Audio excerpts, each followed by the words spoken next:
केरल में मॉनसून की दस्तक हुई, लेकिन महाराष्ट्र तक बारिश पहुंच गई, वो भी 9 दिन पहले। अब इसे कहें खुशखबरी या तबाही की आहट, क्या ये सिर्फ मौसम का खेल है या ग्लोबल वार्मिंग की वार्निंग? नमस्कार, मैं हूं सिद्धार्थ प्रकाश। मॉनसून आया नहीं, धमक पड़ा है, और इस बार टाइम से नहीं, बिफोर टाइम।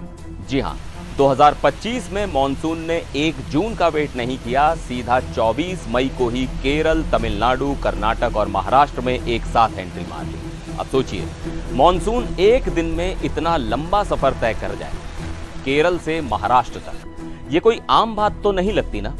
चलिए इस वीडियो में आपको डिटेल में बताते हैं इस बार मॉनसून इतना जल्दी क्यों आया, क्या वाकई ये ग्लोबल वार्मिंग का असर है, और क्या इसका मतलब है कि आगे तबाही के सीन सेट हैं। साल 1971 याद है आपको?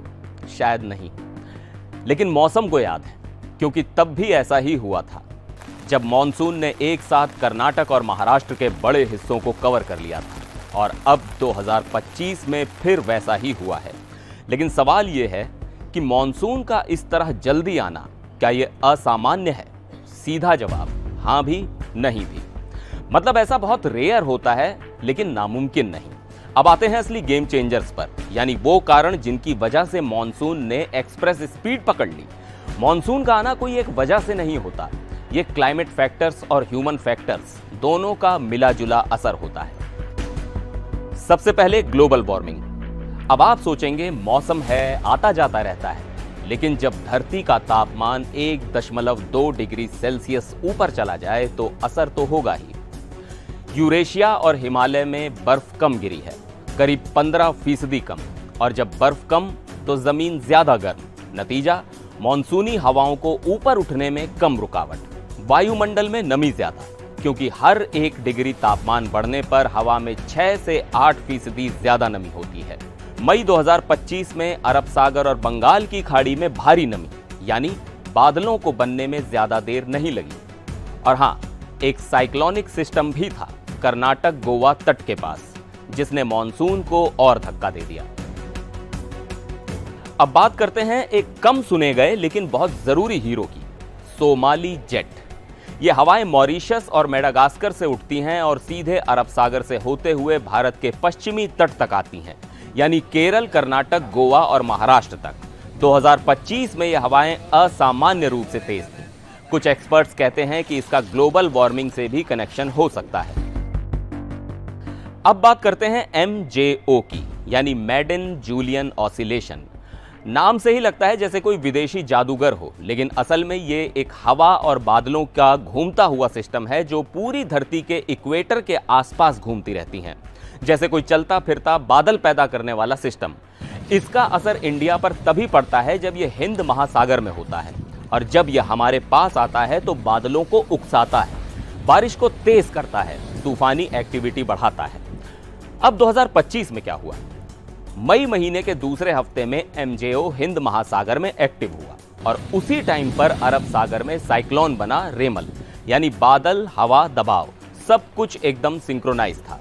मई महीने में MJO फेज 3 और 4 में था, और ये फेज मॉनसून के लिए सबसे मुफीद होते हैं। मतलब बादल बनेंगे, बारिश गिरेगी और मॉनसून तेजी से बढ़ेगा। अब जरा बात करते हैं 2 ऐसे सिस्टम्स की जिनका नाम सुनते ही बहुत से लोग सोचते हैं ये कौन सा नया झंझट है, ENSO और IOD। तो चलिए इसे समझते हैं। पहला ENSO यानी अल नीनो सदर्न ऑसिलेशन, यानी अल नीनो और ला नीना वाला खेल। यह प्रशांत महासागर के तापमान से जुड़ा सिस्टम है। जब इसका तापमान ज्यादा गर्म हो जाता है तो उसे कहते हैं एल नीनो, जो भारत के मॉनसून को कमजोर कर देता है, और जब ठंडा होता है तो उसे कहते हैं ला नीना, जो मॉनसून को मजबूत करता है। लेकिन इस बार 2025 में क्या है?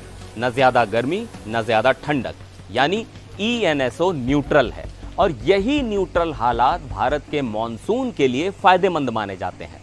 अब दूसरा IOD यानी इंडियन ओशन डायपोल।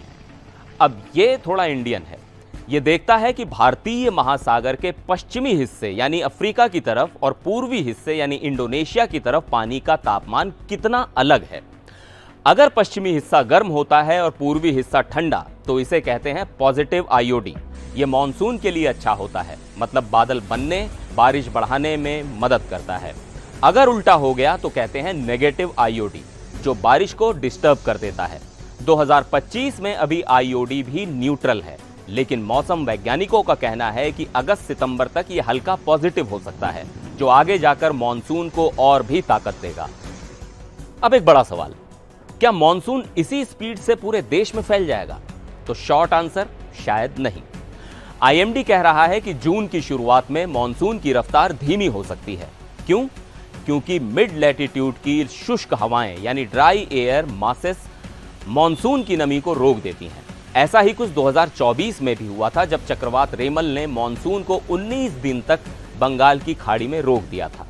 पृथ्वी विज्ञान मंत्रालय के सचिव एम रविचंद्रन कहते हैं कि हम 5 फैक्टर से मॉनसून प्रिडिक्ट करते हैं, जिसमें यूरेशिया का हिमपात सबसे इंपॉर्टेंट है। वहीं आईएमडी के डीजी मृत्युंजय महापात्रा का कहना है कि एमजेओ के फेज 3-4, न्यूट्रल ईएनएसओ और स्ट्रॉन्ग सोमाली जेट की वजह से मॉनसून जल्दी आया है, लेकिन जून में ड्राई विंड्स इसे स्लो कर सकती हैं। तो मॉनसून की यह जल्दी दस्तक सिर्फ बारिश की खबर नहीं है, बल्कि क्लाइमेट चेंज की बारीक चाल भी है। अब सवाल ये नहीं कि मॉनसून जल्दी क्यों आया, सवाल ये कि हमारी तैयारी भी मॉनसून जैसी तेज है या नहीं। अगर आपको ये वीडियो पसंद आया हो तो लाइक करें और कमेंट में बताइए कि आपके शहर में बारिश आई क्या।